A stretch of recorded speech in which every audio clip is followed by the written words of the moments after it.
guys, welcome back to another video. I have been so excited to show you guys this room because we recently did like a mini makeover and then it kind of turned into a little bit of a bigger makeover. We decided to not do a full-blown DIY because a lot of this was peeling back things that already existed in this house. And not everybody can do that. Like, not everybody can expose their ceiling and have the same kind of ceiling. So that's why I just wanted to walk you guys through kind of what we did. And then last minute we decided, let's rip up the carpet and let's do our own floors. And so that is actually one of the things I'm the most excited to show you guys. We didn't do a DIY again on this, but we could in the future because this is flooring we actually want to kind of carry throughout the rest of our house. So I'm excited to finally reveal all of this to you. Since we moved into our home over 6 years ago now, this living room is always kind of, I don't know, the ceiling has just bothered me, and we always wanted to eventually wrap some like faux beams in here, put some shiplap in here. Like, that was something we always talked about doing, but just never really got to it, I guess. I don't know. If you look out of our windows, you can see past our windows that there is a bunch of shiplap and there are beams. We've always wondered if that existed underneath our ceiling. We were just curious, and our curiosity got the best of us one day, and I was like, Thomas, just poke a hole. Just poke a hole in the ceiling and let's see what's up there. So he did, and sure enough, what we've always suspected was true. There was shiplap and beams all over the ceiling. So we were just like, what the heck? Why did they ever cover this with sheetrock? That's crazy. So Thomas got to cutting all of the pieces of sheetrock off, and then to our other surprise, all of the beams were painted. So that is actually what took the longest, probably about 2 weeks of peeling the paint, sanding it down, peeling more paint, sanding it down, because there are 8 beams plus a giant beam that runs this way, and all of them were covered in so much paint, layers and layers of paint, and then there was like a top coat that was really hard to get off. It was really strange.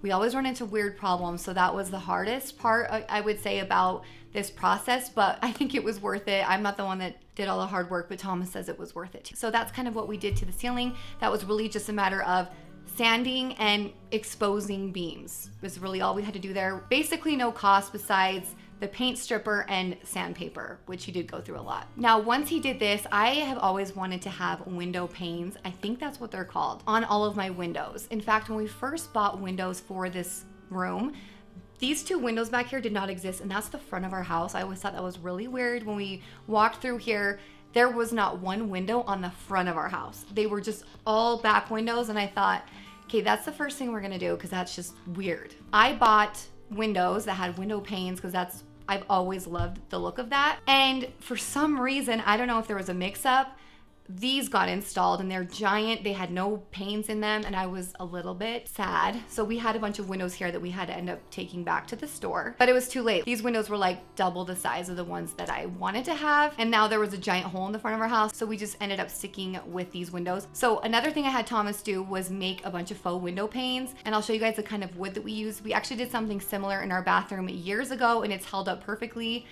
You can still open and close the windows. It looks great from the outside. So this was a very inexpensive way to change the look of our windows, and I feel like they look very cottage style. That is actually my favorite style of home, is like English cottages, and so I just think it looks so much better now. We did it to the back 2 windows right here and the front 2 windows as well. The next thing that we did is probably the biggest transformation. Actually, I feel like all of it together is quite the transformation, but the flooring. So we originally had carpet in here. That was one of the last pieces of flooring that we removed from this home. It was pure white carpet, and a few years ago we finally got that changed, but once we got the carpet in the house, it looked totally different and looked really silver, and it's always bothered me. So I've always wanted to remove the carpet, but I felt like once the ceiling was exposed, I'm like, it's time. I think it's time. We got to just rip it up and let's put some wood floors down. Now, our family loves to hang out in here, and so there was a little bit of pushback thinking about our kids sit on the floor. So what we ended up doing is getting a really large rug. I got it from At Home. It was only $99, and it's not the softest rug as far as padding. So I bought a giant thick pad. It's like 1/2 inch thick of felt off of Amazon, and that was only $67. So we're talking $167, And now my kids sleep on this rug because they say it's so soft. So I definitely wanted to have a rug. I thought it would look like there was too much wood if the whole floor was wood and the ceiling was wood. I feel like the rug really ties everything in together. Anyway, back to the flooring. So the flooring that I chose, and this is something I've always wanted to do, but I've been a little bit scared because I've always wanted to have pine boards as flooring. And yes, you can use it as flooring. The difference between pine and hardwood flooring is really the fact that it's soft. So soft wood versus hardwood. Hardwood is harder to ruin basically, and softwood will get dinged. And actually that's what I wanted. I wanted my flooring to look like it was 100, 200, 300 years old. So any dings that happen is welcoming. I dropped a ladder in here the other day and I left a pretty big ding in the floor, and I actually was a little bit excited. I felt like it added a lot more character to the flooring. So that's another reason I felt like I didn't want to necessarily do a DIY on this flooring, because this is not for everyone. Not everyone likes the look of this. This is a flooring targeted for a very specific, probably small group of people that like old, distressed looking floors. They want their floors to look old and kind of worn down. So that's what we did, and I will list the stain colors below. We just got boards that were 6 inches and 4 inches, and I had us do, there's kind of no pattern to this. I wanted small boards mixed in with the large boards. Some of them are 6 feet long, which is another really cool look to this. It's just not what you would normally see on a flooring where all of the pieces are like the same exact size. I'm obsessed though. I'm so obsessed with this flooring. The second this was done, I was like, okay, you're gonna hate me because I want this literally everywhere upstairs. The other benefit to this is this entire room cost about $700 in flooring, and when we did carpet in here, it was over $3,000. So you definitely save money, but again, this is not a floor that everybody would be into. Something that Thomas did was with each board, he completely stained it. He did like a darker color and then he did a white color over the top and wiped it off. And he never does it with a brush. He dips a rag really lightly into the stain so it goes on really light, and then covered it with a white and wiped it off. And then he went and beveled all of the sides. And I feel like that's what really gave it the worn down look. Once he got it to fit like where he needed, if he needed to cut it, he would take it back out and bevel the sides again so that each board looks like it's just worn down where the two boards touch. And that definitely made it take more time, but that's also why this looks like it has so much character already as a brand new floor. So I'm super happy with it. I love it. The last thing we ended up doing was going in and just hitting some nails in. There were some places we actually needed nails for it to stick to the floor better. Everywhere else, he just pin nailed the floor down. And then we went in with some nails because I like the look of that, and I wanted my floors to look like they were old, and that's what they used to do hundreds of years ago. So that's basically what we did here. The last thing that we did is we actually just messed with our fan a little bit. I know I need a new light, but I love our fan. We use it all the time. It's fine, like the color is fine, but what I actually ended up doing was just removing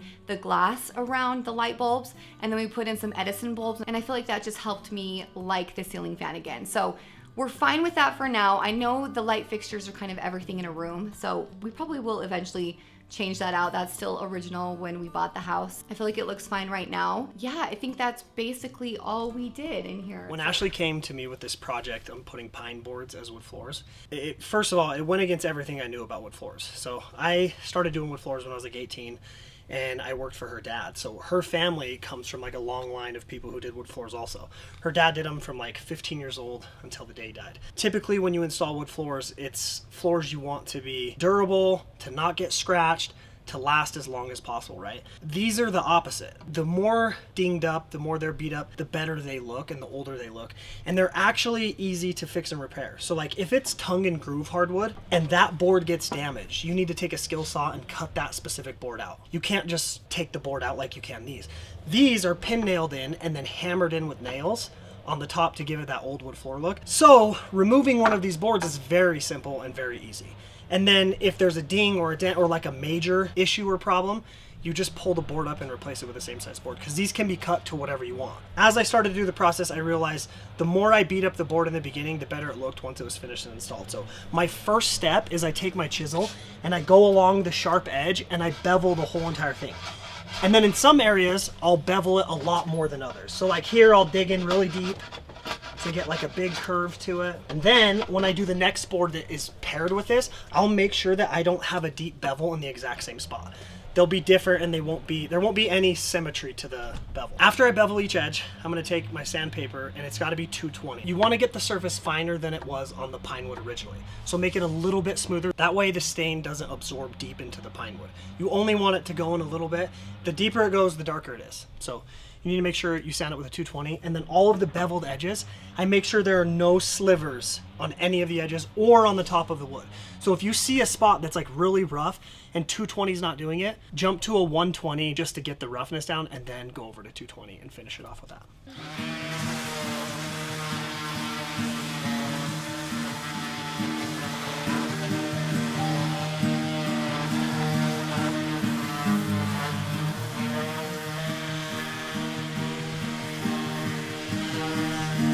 On every end of each board, I do the same thing. I round the corners off a lot because I want, when the transitions touch, that they don't flush together. I don't want them to be perfectly touching.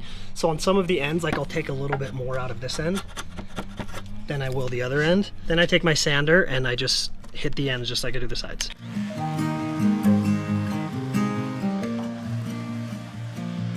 Now you guys will see the difference of this end and this end. I bring this one down a lot more than over here.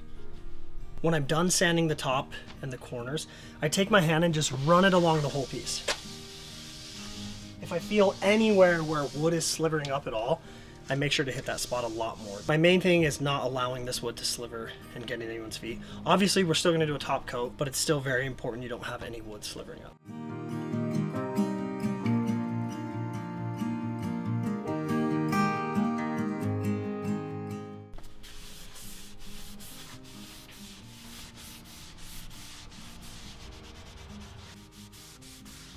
This looks scary, I know.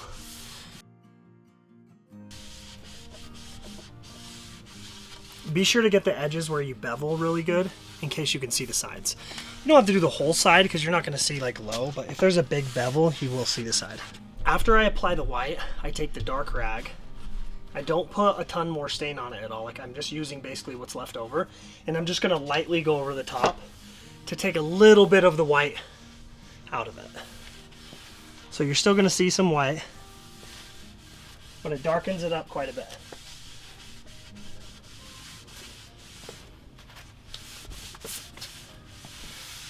A great tip is taking this board inside when you're done, looking at it with the lighting that's inside of your house rather than what's outside to see if that's what you like the most. However, you need to wait a little bit. Take it inside, let it dry all the way. A lot of this white you're seeing will absorb all the way, and it's almost non-visible. So if you like the deeper white, do a few coats of the white, check it inside, let it dry, then see what you want to do from there. We noticed it changing colors right in front of us. Like, we watched within a 60-second to 90-second process, the board looked different. So it's really important you take it inside your house, look at it first, and then repeat the exact same process you did if that's what you like.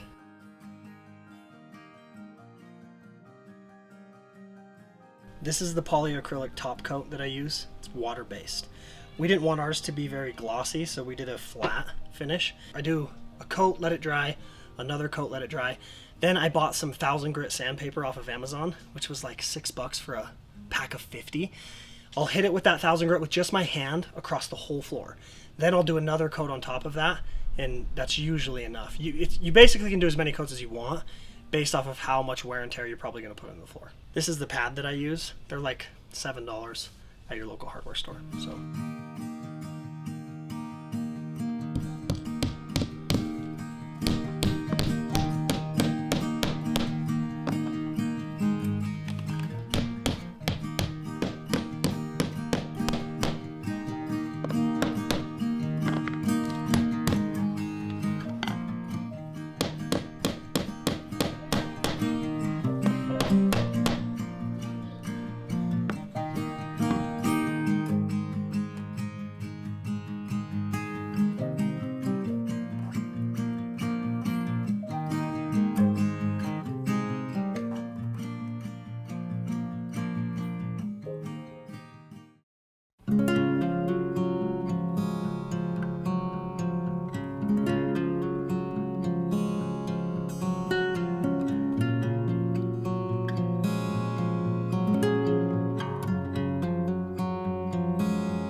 We should leave that.